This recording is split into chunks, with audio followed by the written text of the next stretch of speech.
So, Republic Act, uh, the Private Security Agency Law. So, the Republic Act number 5487. It is an act to regulate the organization and operation of private detective, watchmen, or security guard agencies, also known as the Private Security Agency Law. So, who supervises implement this law? So, Supervisory Office for Security and Investigation Agencies. So, sila po yung SOSIA. And the next is the Philippine National Police Civil Security Group or the PNP CSG.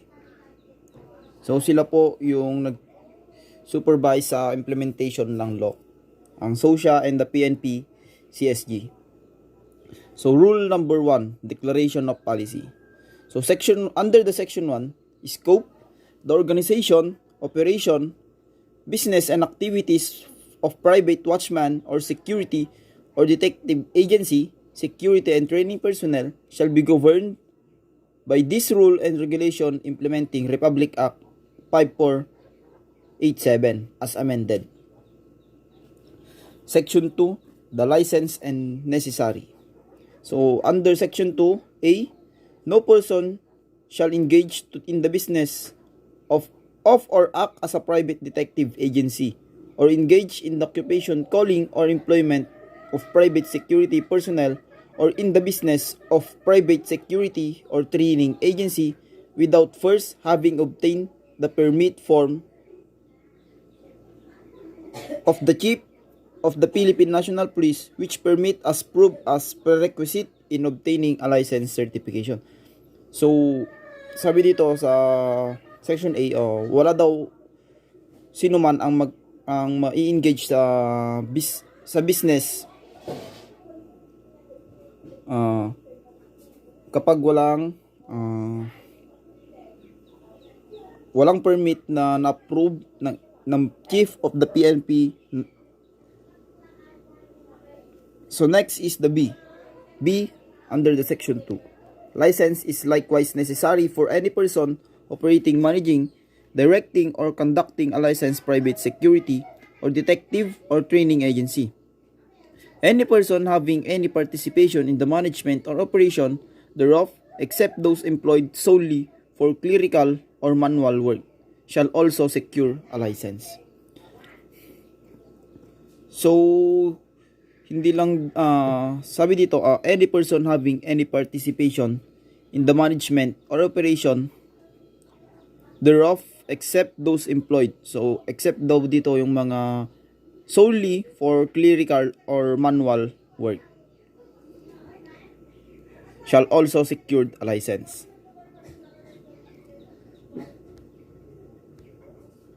Section 3, training required.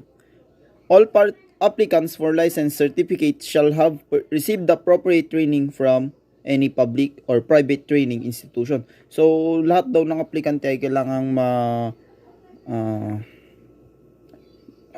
may sa ilalim sa training. Ito man ay public or private training institution.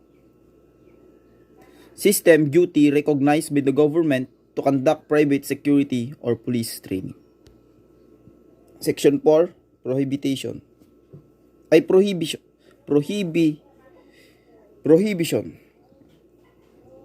No license certificate shall be granted to any applicant for license to operate or license to exercise security professions with the following disqualification.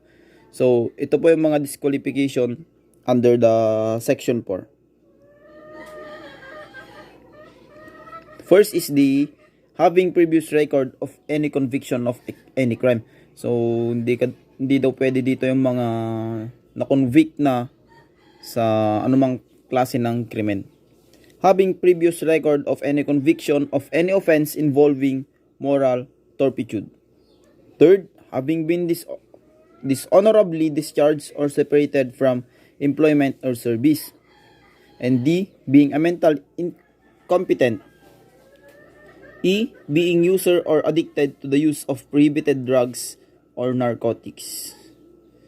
So, F, being a habitual drunkard and dummy of a foreigner. So these are the prohibition of the Republic Act 5487. The rule number 5 is license to exercise private security profession. So under the rule number 5 section 2, basic requirements of private security personnel. So these are the different requirements in private security personnel. First is Filipino citizen. So kailangan daw ikaw ay Filipino citizen. Not less than 18 years of age. So sabi dito not less than hindi bababa ng 18 years of age. Example is 17 years old. Must have taken private security course, seminar, and or must have adequate training or experience in security business or rendering security or detective services. Good moral characters and must not have been convicted of any crime or violation of these rules and regulations carrying a penalty of prohibition of to be licensed. And the last is must be physical and mentally fit. Section 3, no person shall be licensed as security guard unless he possesses the following qualification. First, Filipino citizen. Second, high school graduate. C, physical and mentally fit.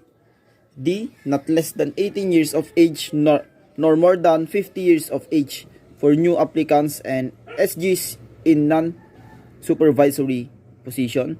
And the last is has undergone a licensing training course or its equivalent. Section 4, qualification for security officer. No person shall be licensed as security officers unless he has the following qualification. So first is Filipino citizen. Second, holder of baccalaureate degree. Physical and mentally fit. And last is has graduated from security office training course or its equivalent. So under section 7, exemption from basic pre-licensing training. Veterans and retired military or police personnel or those honorably discharged military or police personnel possessing all the qualifications from pre-licensing training or seminar and academic or scholastic attainment, which is a requirement for the initial issuance of license to exercise private security profession, but shall not however be exempted from taking a refresher training course or its equivalent. So sabi dito, ang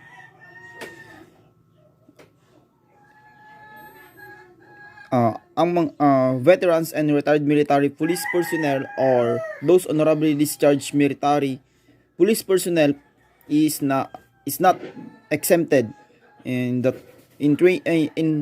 taking a refresher training course or its equivalent. So wala daw pong exemption doon. Section 13, renewal of license. Deadline for filing and late filing. The deadline of filing of applicants for renewal of license to exercise profession shall be 60 days prior to the month of the expiry date. Applicants filed or accepted thereafter shall be penalized for late filing. So mapafile ka daw if you are late. Section 15, possession of license. All licensed private security personnel, while in the exercise of their profession, shall have in his body and possession his or her valid license to exercise private security profession, together with the corresponding proof of payment of license fee. Next is the Rule 7, use of firearms. Section 1, possession of firearms by private security agency or private detective agency or company security force and government security unit. So, the private security agency, private detective agency, company security force, and the government security unit shall be entitled to possess firearms after satisfactorily complying with the requirements prescribed by the chief PNP pertinent to the possession of firearms, provided that the number of firearms shall not exceed 1 firearms for every 2 security guard in each employment. So, kailangan daw is hindi daw mag-exceed ng 1 firearms sa dalawang security guard. So, kapag nilabag mo yung batas na yun, maaari kang makasuhan. Section 2, Restriction to possess high-powered firearms. Private detective agency, private security agency, company security service, and the government security unit is not allowed to possess high-caliber firearms. So, pinagbabawal sa kanila ang paggamit ng M16, M14, caliber 30, M1, and other rifles and special weapons with bores bigger than caliber 22. So, to include pistols and revolvers with the bore bigger than caliber 38 but with firing characteristic of full automatic burst and 3-round burst. Limitation in the carrying of firearms. So, A, unless specified or exempted to provision of these rules and regulations or firearms law, no firearms shall be borne nor be in possession of any private security personnel, except when in the actual performance duty in the prescribed uniform in the place and time so specified in DDO. The next is the firearm issued to security services government unit shall be carried by the security personnel only with the compound of the establishment where he is assigned to guard. So maaari lang daw siyang mag-carry ng isang firearms kapag siya ay nasa area lang ng kanyang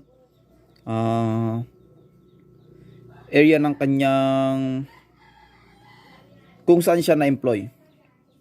So, hindi siya pwedeng mag-exceed doon dahil pwede na siyang makasuhan ng law na ito.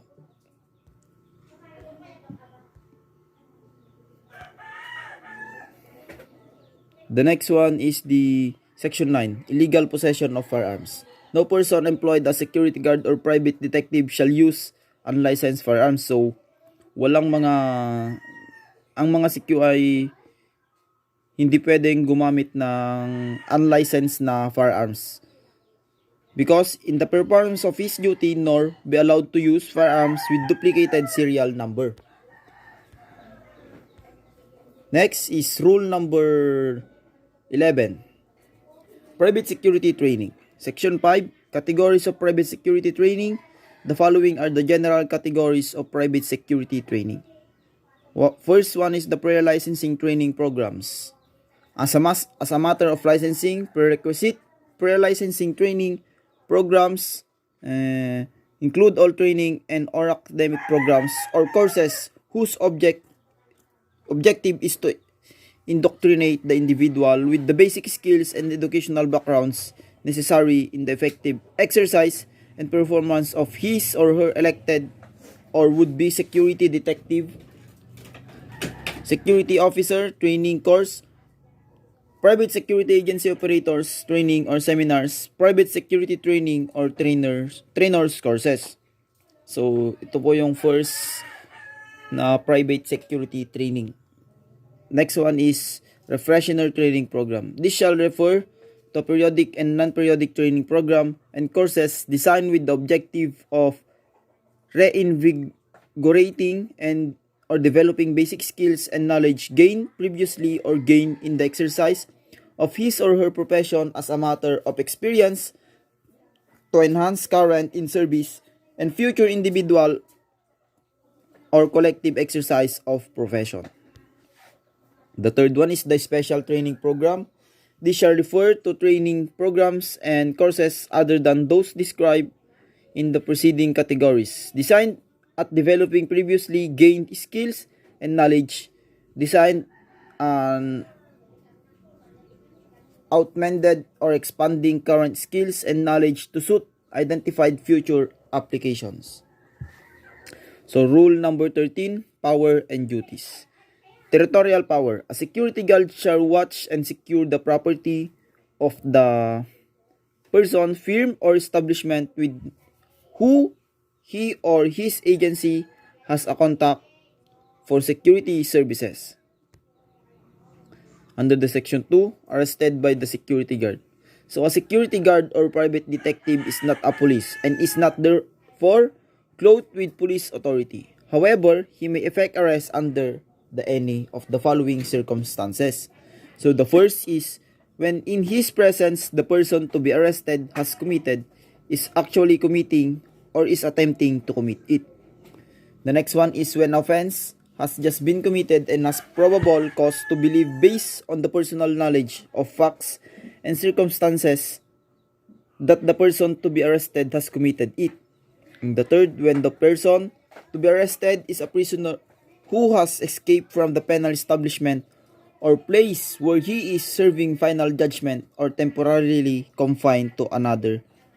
Section 6, Rule 113, Rule of Court.